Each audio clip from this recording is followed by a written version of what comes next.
Serena, Vivian is pregnant, and it's mine.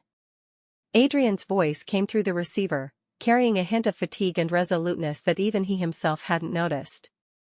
I listened quietly, watering a pot of orchids that was nearly withered. 3 years ago, that night when I was drunk, I always thought. He tried to explain. I didn't let him finish. I understand. I hung up the phone, walked to the bedside, and pulled open the bottom drawer. Inside was an exquisite sandalwood box containing 100 cards I had handwritten. I pulled out the last 3 remaining ones, each inscribed with elegant handwriting, "Forgiveness Voucher." 1, 2, 3. I tore them into shreds and tossed them into the wind. 100 forgivings, and that's the end. Adrian, goodbye. Droplets rolled down the withered leaves of the orchid, splashing onto the dark wooden floor and spreading into a small wet stain. Serena set down the watering can in her hand, her movements so gentle that they made no sound.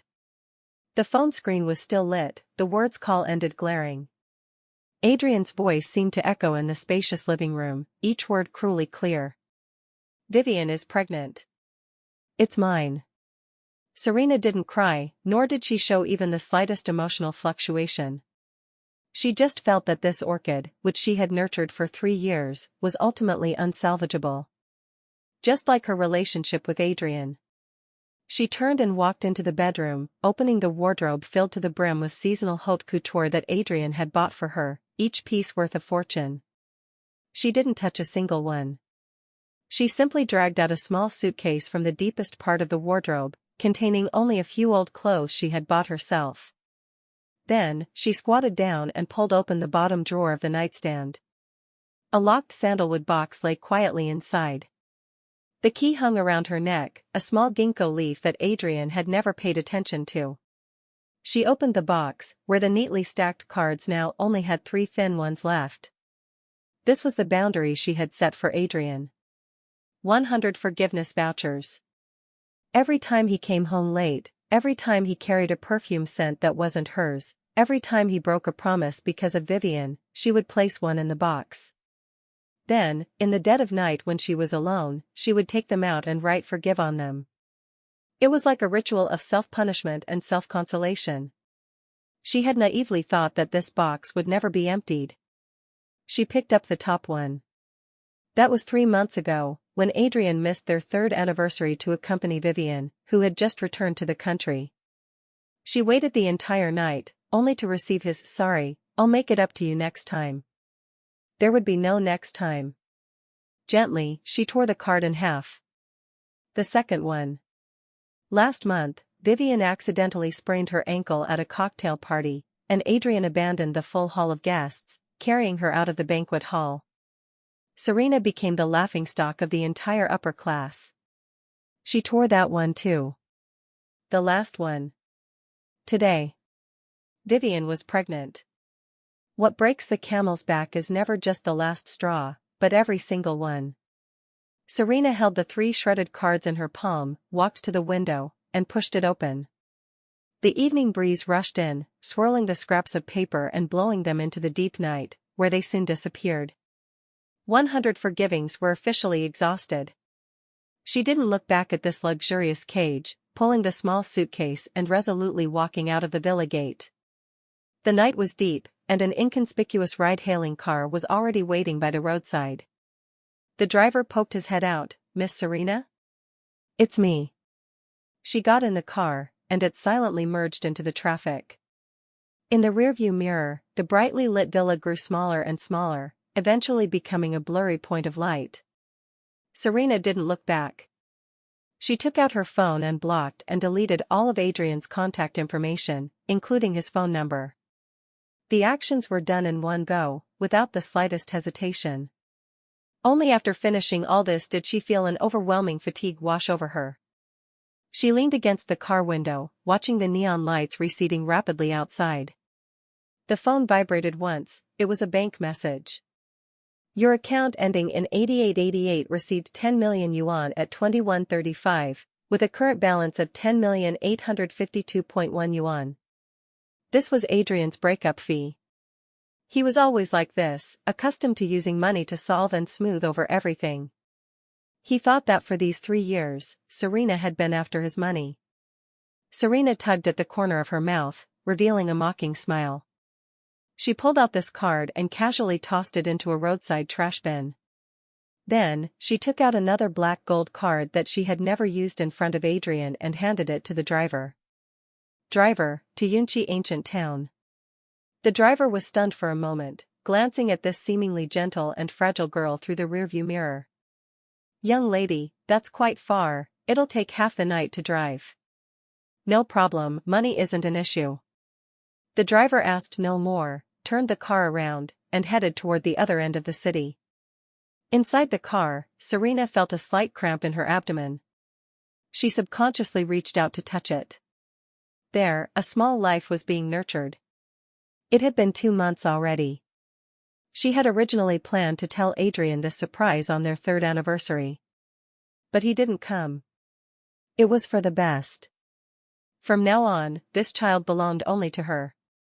Adrian, I wish you and your white moonlight 100 years of harmony, but may you have no descendants.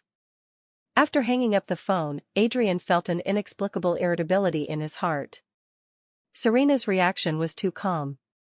Calm in a way that wasn't like her. Based on past experiences, she would at least cry, make a fuss, and question why. But she only said, I understand. As if listening to something completely unrelated to herself. This feeling of loss of control made Adrian very uncomfortable. He rubbed his brow, attributing this strangeness to guilt towards Serena. After all, he was the one who broke the promise first. Vivian's call came in timely, her voice coquettish and soft. Adrian, did you tell her? Did she make things difficult for you? No, she was very calm. Adrian's voice betrayed no emotion. On the other end of the phone, Vivian clearly sighed in relief, then added with a hint of grievance. That's good. Adrian, I didn't mean to ruin things between you two, I was so scared, I only have you. I know. Adrian interrupted her, rest well, I'll come see you after handling company matters. After hanging up, Adrian's irritability intensified. He called his assistant, go find out where Serena is now. He thought she had probably returned to her small rental apartment, hiding away to cry alone. He had even planned to have the assistant deliver a new credit card and the keys to a large apartment in the city center tomorrow. That should compensate her enough. However, half an hour later, the assistant's reply made him frown. Mr. Adrian, we can't find Miss Serena's whereabouts. The car under her name hasn't moved, her phone is off, and she hasn't returned to her previous residence. How can a living person vanish into thin air? Adrian's tone darkened. Mr. Adrian, Miss Serena, seems to have deliberately concealed her tracks. She hailed a ride, but got off midway in a surveillance blind spot, and we lost her. For the first time, a trace of panic surged in Adrian's heart. He stood up and paced in front of the huge floor-to-ceiling window. Over these 3 years, Serena had been like a caged canary, her life trajectory simple, only him, the villa, and occasional shopping. She was gentle, obedient, and never caused him trouble. He had long grown accustomed to her presence, accustomed to a light always being on for him no matter how late he returned home. But now, this canary seemed to have flown away. No, impossible. She had no relatives, no money, who else could she rely on besides him? It must be another little tantrum, playing hard to get. Adrian sneered and sat back in his office chair. He wanted to see how long she could hold out. Without his money, she couldn't survive even a day. On the other side, Serena's car had already left the bustling urban area.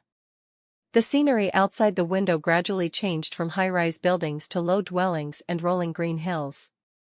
The air was filled with the fresh scent of grass and trees, slowly relaxing Serena's tense nerves. Yunchi Ancient Town was her grandmother's hometown. Her grandmother was the last inheritor of Suzhou embroidery, with masterful skills. Serena grew up with her grandmother and learned excellent craftsmanship. But after her grandmother passed away, she was taken back to the Su family and never touched needle and thread again. The Su family favored sons over daughters, as a granddaughter who returned midway, her status at home was lower than a nanny's. Later, to sustain the Sue family's company, she was treated as a gift and sent to Adrian's bed. Recalling the past, there was no hatred in Serena's eyes, only a dead silence. Those people, those matters, were no longer relevant to her. The car stopped at the entrance of the ancient town. Serena paid the fare, pulled her suitcase, and headed toward the old house left by her grandmother, relying on memory. The old house was in the deepest part of the ancient town, a typical Jiangnan courtyard with white walls and black tiles, a small river flowing in front. She used the key to open the dusty copper lock and pushed the door open. A sealed musty smell hit her face. The osmanthus tree in the courtyard was still there, just growing a bit wildly. Everything was as it had been when she left. Serena walked into the house and set down her luggage. She didn't rush to clean but went into the innermost embroidery room. On the embroidery frame was an unfinished piece, Moonlight over the Lotus Pond, embroidered by her grandmother before her death. The stitches were delicate, the colors elegant, as if one could smell the fragrance of lotus flowers. Serena reached out, gently stroking the cool silk threads. From today onward, she would start anew here. Not for anyone, but for herself. She would pick up her grandmother's craft, letting Suzhou embroidery bloom anew. And let herself live as a beam of light. She opened her phone and logged into a long-unused social media account. The username was 1 inch of Sue Heart, with only a handful of dozens of followers. She posted her first update, "Hello, Yunchi Town," accompanied by pictures of the quiet courtyard and the lush osmanthus tree inside. Time flew by, and a week had passed. Adrian's life seemed unchanged. Meetings, social engagements, signing contracts. Vivian had moved into the villa as she wished, into the guest room. Adrian refused her request to move into the master bedroom on the grounds that she needed quiet rest during pregnancy. This dissatisfied Vivian somewhat, but she didn't dare say much. However, Adrian felt that the entire villa had become off. It was too quiet. Before, when he returned, Serena would always greet him immediately, help him take off his coat, and hand him slippers. The dining table always had warmed meals of his favorite flavors. Now, he was greeted only by cold air and the nanny's formulaic greetings. The meals were still the same, but they always tasted like something was missing. He began to suffer from insomnia. In the dead of night, he would subconsciously look to his side. It was empty. Without Serena's warm, soft body and shallow breathing, the 2-meter-wide bed seemed extraordinarily vast. Irritably, he got up, wanting to go to the study for a smoke. Passing by Serena's former room, he inexplicably pushed the door open. Everything in the room remained as it was, but her belongings were gone. Those clothes, bags, jewelry, she hadn't taken a single one. As if she had just gone on a long trip. That unnamed panic rose again in Adrian's heart. His gaze fell on the open nightstand drawer. The sandalwood box inside had its lid slightly ajar. He walked over and opened the box. It was empty, with only some fine paper scraps remaining at the bottom. He picked up a piece, there seemed to be ink marks on it. He pieced together a few scraps, vaguely making out the words forgive. Forgive? What did it mean? Adrian's heart sank suddenly. He suddenly remembered that Serena seemed to treasure this box and never let him touch it. Could it be? An absurd thought flashed through his mind. He immediately called the butler. When did Serena leave? The butler answered tremulously, "It was the night you called back." Was there anything unusual when she left? No, Miss Serena was very calm, she just pulled a small suitcase and left. Did she say anything? No, nothing. Adrian waved his hand, dismissing the butler. He stood alone in the empty room, overwhelmed by an unprecedented panic. It seemed he had lost something very important. He took out his phone and dialed the familiar number again. It was still the cold shutdown tone. For the first time, he realized how little he knew about Serena. He didn't know what she liked, who her friends were, or even where she could go without him. This sense of powerlessness drove him nearly mad. Meanwhile, in Yunchi ancient town thousands of miles away, Serena's life was incredibly comfortable. She cleaned the small courtyard spotlessly and planted it full of flowers and plants. Under the osmanthus tree, she placed a set of bamboo table and chairs. Her daily life was simple. In the morning, she practiced stitches in the embroidery room and conceived designs. In the afternoon, she brewed a pot of osmanthus tea, sat in the courtyard reading, or strolled along the ancient town's bluestone paths.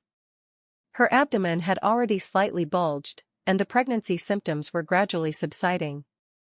Her whole being exuded a warm, jade-like glow. The 1 inch of Sue Hart account was slowly gaining followers. Every day, she posted scenery from the ancient town or small details of her embroidery works.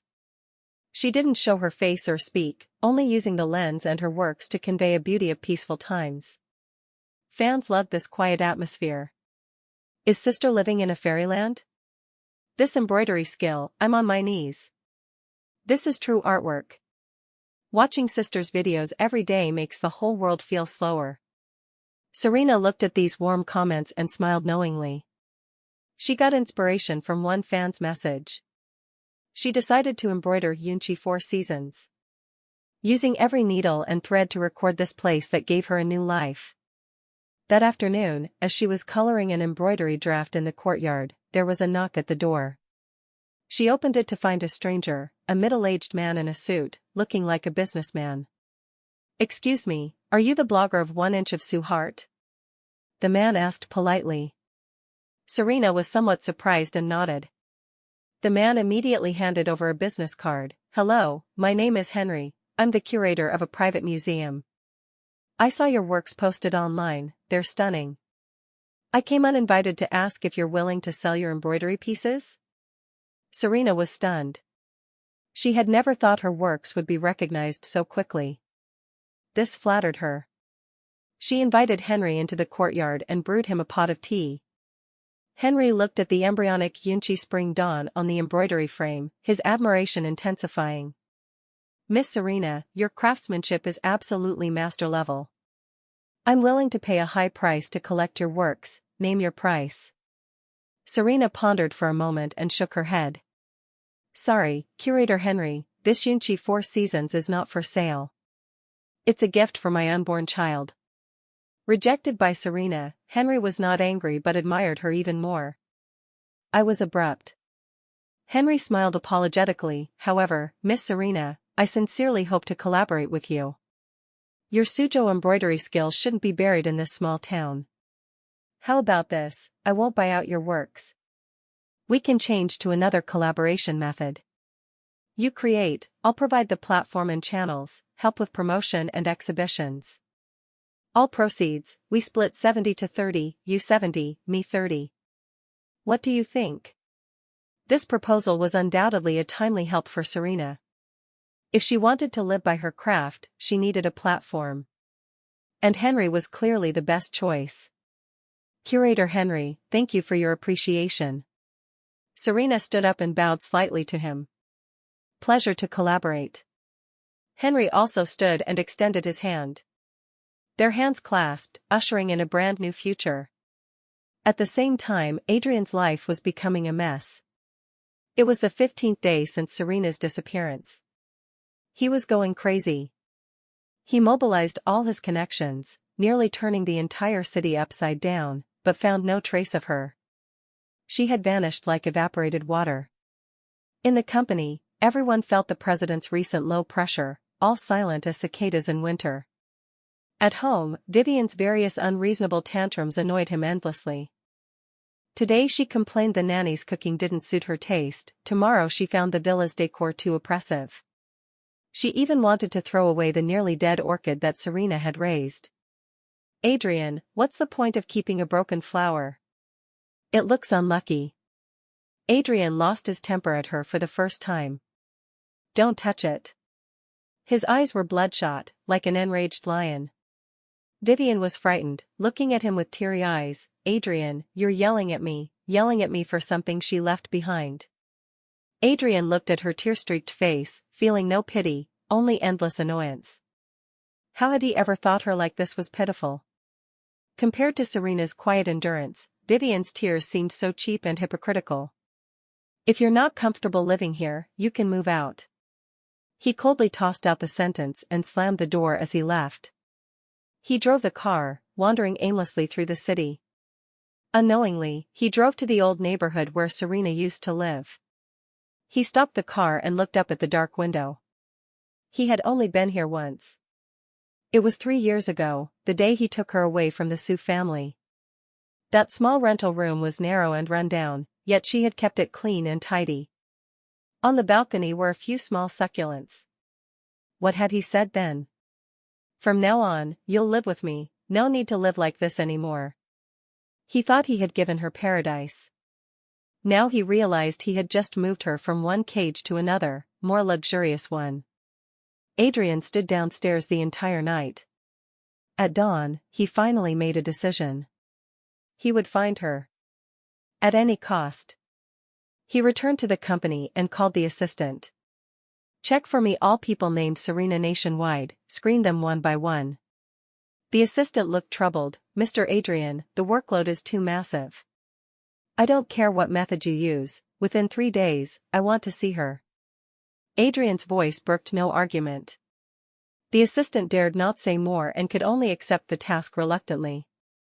Adrian leaned back in the chair, closing his eyes wearily. Uncontrollably, Serena's face emerged in his mind. Her smiling face, her quietly reading face, her cooking for him.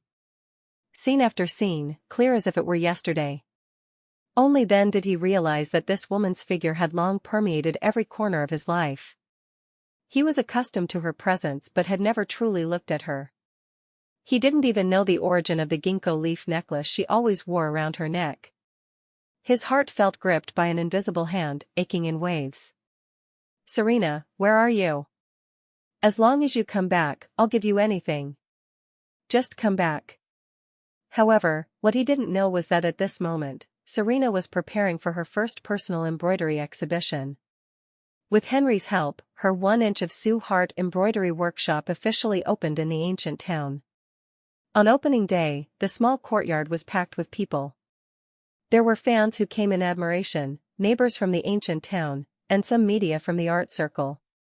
Serena wore a simple and elegant cotton linen long dress, her long hair loosely tied up, a faint smile on her face, calmly introducing her works to the crowd. Her Yunchi 4 Seasons had only completed Spring Dawn and Summer Lotus, but it was enough to stun the entire audience. Everyone was captivated by the exquisite stitches and ethereal artistic conception. So beautiful, this is simply artwork. Is this really embroidered with needle and thread? It's more vivid than a painting. A reporter extended the microphone to Serena. Miss Serena, what is the source of your creative inspiration?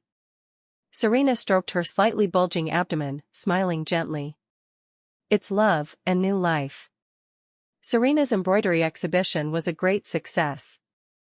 The name 1 inch of Sue Hart became famous overnight in the entire art circle. Countless orders and collaboration invitations came flooding in. Serena wasn't dazzled by the prosperity before her. She politely declined most commercial collaborations, accepting only a few custom orders that interested her. She continued her peaceful little life, embroidering, strolling, and nurturing her pregnancy every day. As if the outside world's clamor had nothing to do with her. That day, as she was rushing to complete a custom screen for a client in the workshop, an uninvited guest's arrival broke this tranquility. Vivian. Wearing huge sunglasses and clad in designer clothes, she stood arrogantly at the workshop door, out of place in this simple ancient town. Serena, you're quite good at finding a place to hide and enjoy peace. She took off her sunglasses, her eyes full of contempt and disdain. Serena didn't even lift her head, her embroidery needle steadily shuttling through the silk. What is it? Her coldness completely infuriated Vivian. Serena, don't act all high and mighty. Do you think hiding here will make Serena forget you?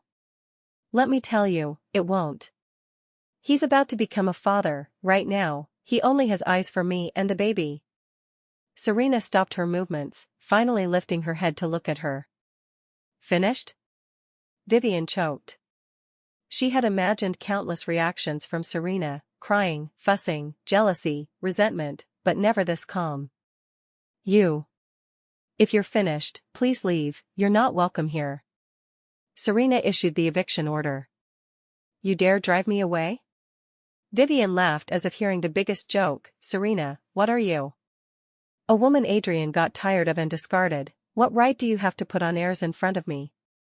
As she spoke, she stepped forward to snatch the embroidery from Serena's hand. "Believe me, I'll make this crappy shop close today." Serena sidestepped, her embroidery needle precisely pressing against Vivian's neck. The needle tip was cold, gleaming with a chill.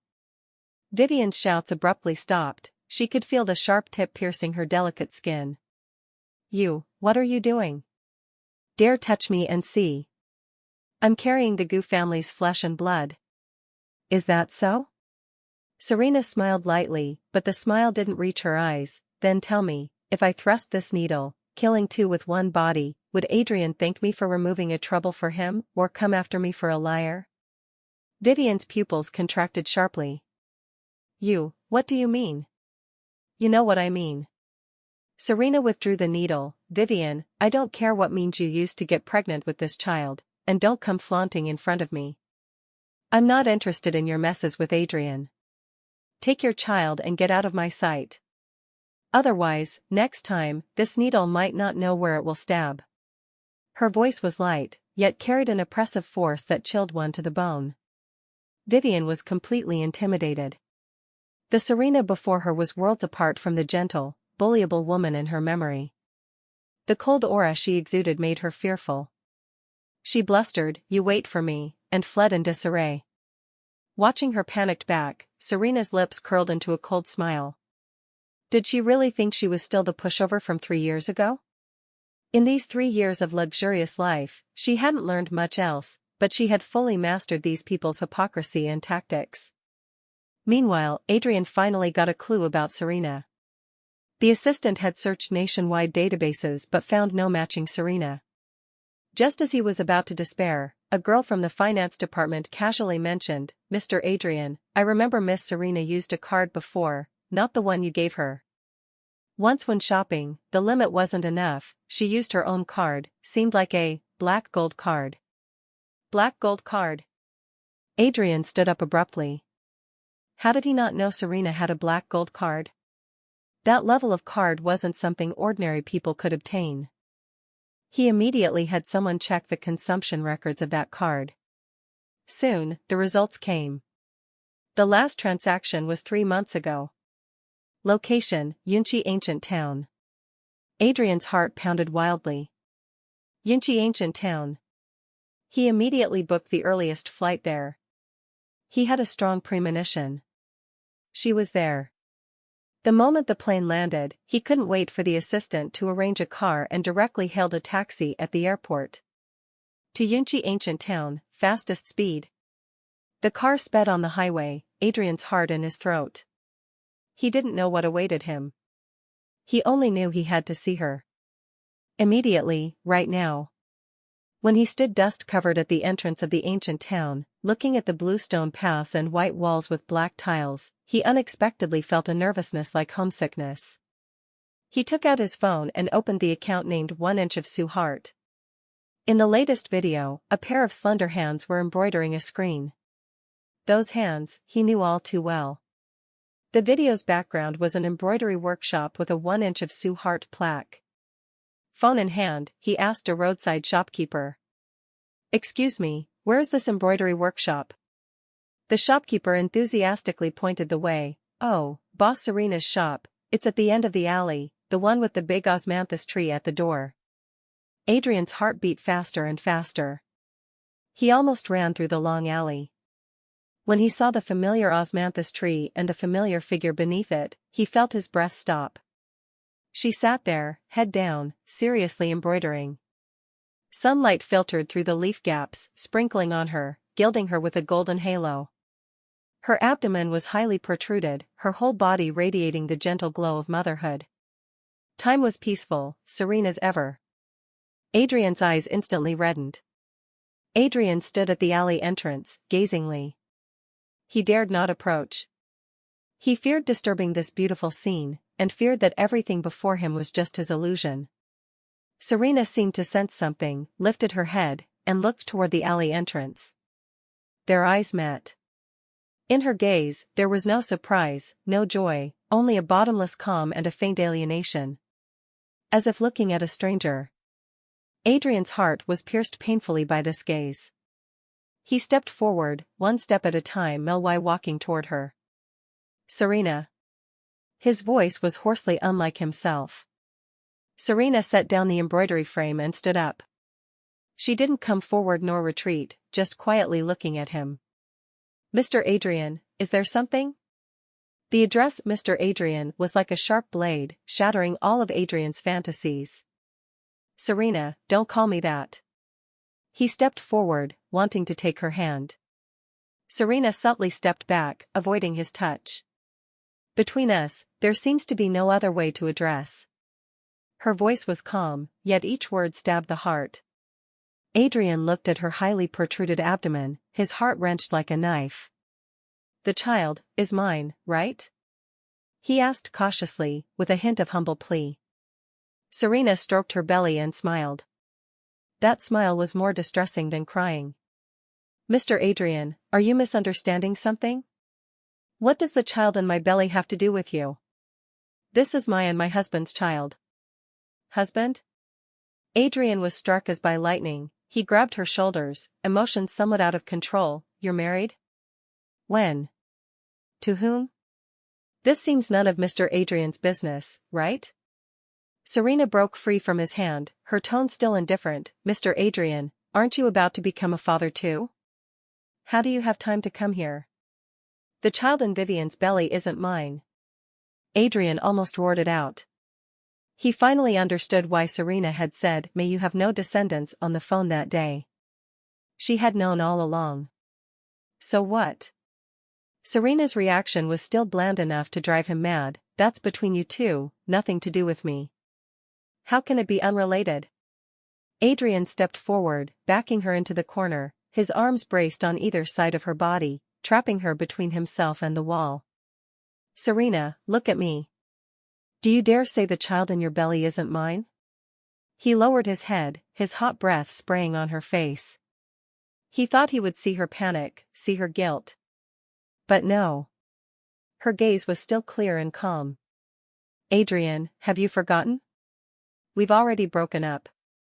The moment you decided to take responsibility for Vivian and her child, we were over. My life now is good, very peaceful. Please don't disturb me anymore. As she spoke, she tried to duck under his arm. Adrian tightly gripped her wrist. I don't believe it. I don't believe you have no feelings for me. I don't believe you found someone else so quickly. Serena, come back with me, okay? I was wrong, I know I was wrong. I've driven Vivian away. From now on, it's only you and the child, our family of 3, living well. He lowered his posture, almost begging. He thought Serena would soften. After all, she loved him so much. However, Serena just looked at him coldly and said word by word, Adrian, listen carefully. Serena, the thing I regret most in this life is knowing you. This child is mine alone, has nothing to do with you or the Gu family. Give up on that idea. After saying that, she forcefully shook off his hand and walked into the house without looking back, closing the door. With a bang, the two worlds were thoroughly separated. Adrian stiffened in place, his hand still in the position of being shaken off. That sentence, the thing I regret most is knowing you, was like a poisoned dagger, ruthlessly stabbing into his heart. He staggered back a few steps, leaning against the cold wall, overwhelmed by utter despair. Adrian didn't know how he left Yunchi ancient town. Like a puppet with its soul extracted, he returned like the walking dead to that empty city. Serena's words echoed like a curse in his mind. The thing I regret most is knowing you. This child is mine alone. His heart was torn into countless fragments, aching so much he couldn't breathe. Returning to the villa, he was greeted by a room of desolation. Vivian had already been driven away by him. He used the cruelest methods to make her pay for her lies. He ruined her reputation, left her in debt, unable to step into this circle for the rest of her life. But the pleasure of revenge didn't bring him the slightest relief. Instead, it was deeper emptiness and regret. He walked into Serena's room, the place he once saw as a canary's cage. He lay on the bed she had slept in, the tip of his nose surrounded by her lingering faint fragrance. He opened that empty sandalwood box, imagining her mood as she wrote forgive time and again in the dead of night. 100 times. She gave him 100 chances. And he squandered them all with his own hands. He was a thorough bastard. The assistant knocked and entered, startled by his lost soul appearance. Mr. Adrian. Speak. Adrian's voice was severely hoarse. We found out. Miss Serena's mother was a Suzhou embroidery master. Miss Serena grew up with her grandmother, inheriting the true skills. 3 years ago, after old Madame May passed away, she was taken back to the Su family. Later she was sent to you by the Su family. The assistant's voice grew smaller. Adrian's heart sank heavier with this information. So, she wasn't the worthless gold digger he thought. She had such a noble background and talent. It was the Su family, it was himself, who had trampled this dust-covered pearl underfoot. And the assistant hesitated but said it, that husband of Miss Serena in Yunqi ancient town, we checked. It's Henry, the curator of Hingyuan Museum. He's been helping Miss Serena manage the workshop affairs lately, the two are very close. With a crack, the glass in Adrian's hand was crushed by him. Glass shards pierced his palm, blood dripping. Yet he felt no pain. All his senses were occupied by the jealousy and madness brought by the word husband. Prepare the car for me. He stood up, his eyes a terrifying blood red. To Yunqi ancient town. He didn't care whose child it was. He didn't care if she had someone else. He only knew he had to snatch her back. At any cost. This time, he didn't rashly rush to the workshop. He checked into the most expensive inn in the ancient town, diagonally across from the workshop. From the window, he could see everything in her courtyard. He saw her rise with the sun and rest at sunset every day. Saw her gently stroking her belly, talking to the unborn baby. Saw the man named Henry thoughtfully draping a coat over her, bringing her favorite sour plums. Standing together, they looked so harmonious and well-matched. That scene stung Adrian's eyes painfully. Like a peeper hiding in the dark, he greedily watched her world but dared not step in at all. He began to learn about her. He had people buy all books on Suzhou embroidery, clumsily learning the complex stitches and theories. He started following her social account, looking at every photo and video she posted. He discovered she liked the osmanthus cakes made by the old lady at the alley entrance. He discovered she went for walks by the river every afternoon. He discovered she liked a small night light when sleeping. These details he had never cared about before now became his only way to approach her. Every day, he anonymously had someone deliver a portion of osmanthus cake to her door. Every day, when she walked, he followed from afar, like a humble guardian. He even bought the small building next to her workshop, just to see the warm light from her room at night. Of course, Serena knew of his presence. She didn't expose it nor pay attention. She just distributed those osmanthus cakes to the neighboring children. She continued her own life, as if he was just an irrelevant background. Her indifference hurt Adrian more than any fierce rejection, making him despair. He knew he was paying the price for his arrogance and stupidity. And this price might be his lifetime. Days passed in this eerie calm. Serena's belly grew larger, her movements becoming somewhat inconvenient. Henry came more frequently. He almost took care of all the chores in the workshop, attending to Serena meticulously. The neighbors in the ancient town all thought they were a loving young couple. Boss Serena, your husband is so good to you. Yes, handsome and considerate, you're so blessed. At such times, Serena just smiled and didn't explain. These words were like needles stabbing Adrian's heart not far away. He watched that man stand rightfully by her side, accepting everyone's blessings. While he, the rightful one, could only hide in dark corners like a shady rat. Jealousy was about to devour him. That night, it poured rain. Serena's due date was near, and she suddenly went into labor at midnight. Henry arrived first, holding her to take her to the hospital. "Don't be afraid, I've called a car, it'll be here soon." His voice seemed especially steady and reliable in the rainy night. Serena was sweating profusely from pain but still grabbed his arm, weakly saying, "Thank you, Brother Henry." This scene was clearly seen by Adrian behind the window. He watched helplessly as Henry held his woman, his child, got into the car, and disappeared into the rain curtain. An unprecedented panic and powerlessness struck him instantly. He rushed downstairs like mad, drove the car, and chased after.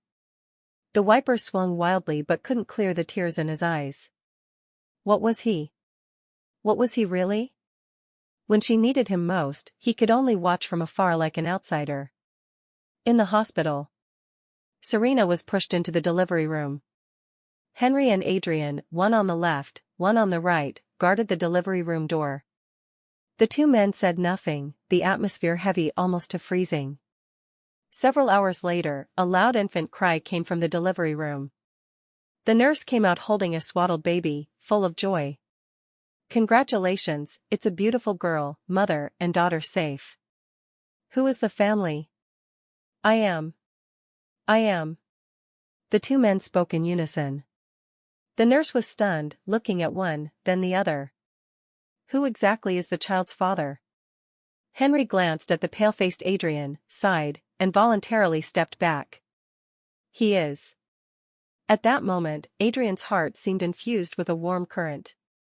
Trembling, he extended his hand, wanting to hold that small infant. It was his daughter. His and Serena's daughter. However, just as his fingertips were about to touch the swaddle, Serena's voice came coldly from the ward. "I don't know him. Give the child to Mr. Henry." Adrian's hand froze in midair. He looked incredulously toward the ward door. Serena, supported by the nurse, stood there. Her face was pale, lips without a trace of color, but her gaze was still that clear, cold, and resolute. "Serena." "Mr. Adrian, please leave." Serena interrupted him, "You're not welcome here. My daughter doesn't need a father who chose to abandon her when her mother needed him most. Having Mr. Henry as her father is enough." Each word was like a heavy hammer, smashing ruthlessly into Adrian's heart. He watched Henry take the child from the nurse, skillfully holding her in his arms, gently cooing. He watched Serena give Henry a weak yet gentle smile. That family of three scene was so harmonious, so glaring.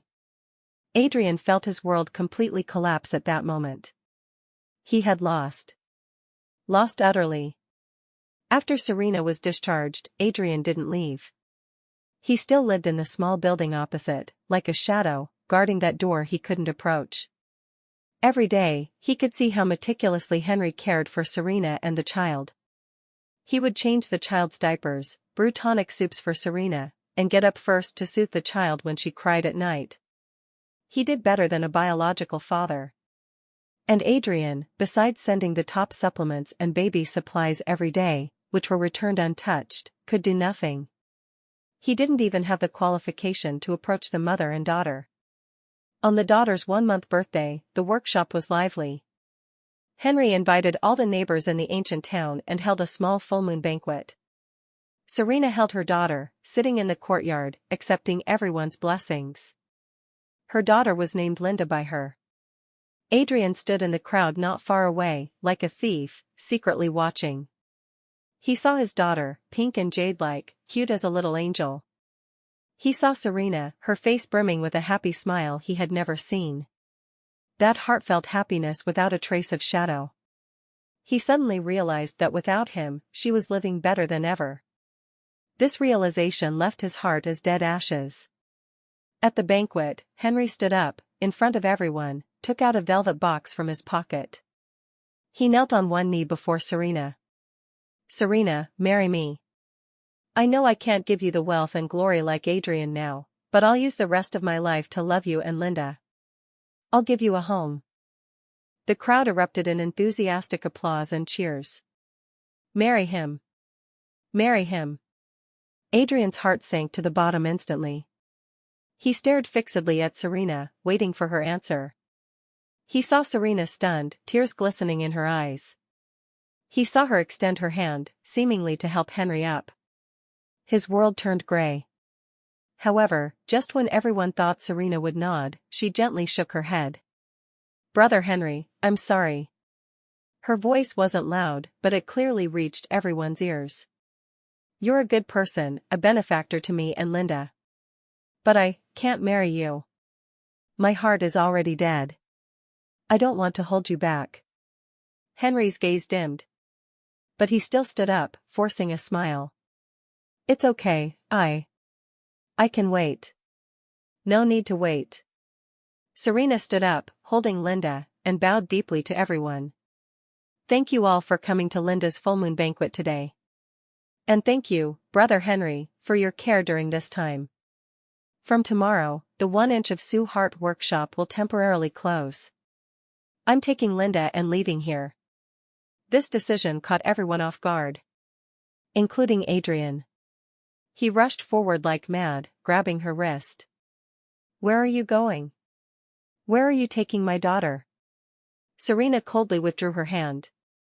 None of your business. After saying that, she held the child and walked into the house without looking back. The next day, when Adrian came to the workshop door again, it was already empty. On the table, only a letter and a bank card remained. The letter was for Henry. The card was for him. Inside was the breakup fee he had transferred to her, untouched. Adrian held that cold card, like a child abandoned by the world, wailing in the empty courtyard. Serena took Linda abroad. She didn't tell anyone her whereabouts. She just wanted to find a place where no one knew the mother and daughter, to live quietly. Adrian's world completely lost its light. He sold all shares of the Goo Group, abandoning the business empire he once prided himself on. He began searching the world for Serena. He went to all places she might go. The Seine riverside in Paris, art galleries in Florence, ancient temples in Kyoto. At every place, he would hold her photo, asking over and over. Have you seen this woman? She's holding a child. The answer was always a disappointed shake of the head. He searched like this for 1 year, 2 years, 3 years. His hair began to gray, his face etched with wind and frost, no longer the spirited Adrian of yesteryear. He became a wanderer. A devout wanderer chasing his beloved. One afternoon 3 years later. In a serene small town in Switzerland. Adrian sat on a lakeside bench, feeding pigeons. A little girl with pigtails, chasing a ball, accidentally bumped into his leg. Sorry, uncle. The little girl lifted her head, revealing a pink and jade-like little face. That face was like Serena's, as if carved from the same mold. Adrian's heart stopped abruptly at that moment. Linda? Trembling, he called out the name he had silently recited countless times in his heart. The little girl tilted her head, looking at him curiously. Uncle, do you know me? From not far away came a gentle female voice. Linda, don't run around. Adrian turned sharply. Under the sunlight, the figure that haunted his dreams was slowly walking toward him. She wore a simple white lawn dress, long hair over her shoulders, a gentle smile on her face. Time seemed especially kind to her, leaving no trace on her face, instead precipitating a more warm and beautiful temperament. Serena. His Serena. Their eyes met, as if in another world. The smile on Serena's face froze the moment she saw him. She subconsciously wanted to pick up the child and flee. But Adrian knelt before her first. In front of the whole town, this once arrogant man cried like a child, sobbing uncontrollably. Serena, I found you. Don't go, please, don't leave me again. From his bosom, he carefully took out a small sandalwood box. It was one he had remade for her from memory. He opened the box, inside was only one card. On it, in his clumsy handwriting, stroke by stroke, I'll trade the rest of my life for one forgiveness voucher from you, okay? Serena looked at him, at his tear-streaked face, at his graying hair, at the deep affection and regret in his eyes that couldn't be dissolved. Her heart, that long-dead heart, seemed to show a sign of loosening. Linda poked her little head from behind her, curiously asking, "Mommy, who is this uncle? Why is he crying so sadly?" Serena was silent for a long time. Long enough that Adrian thought he had been sentenced to death again. Then, she slowly squatted down, extended her hand, and gently wiped the tears from his face. "Linda, call him Daddy."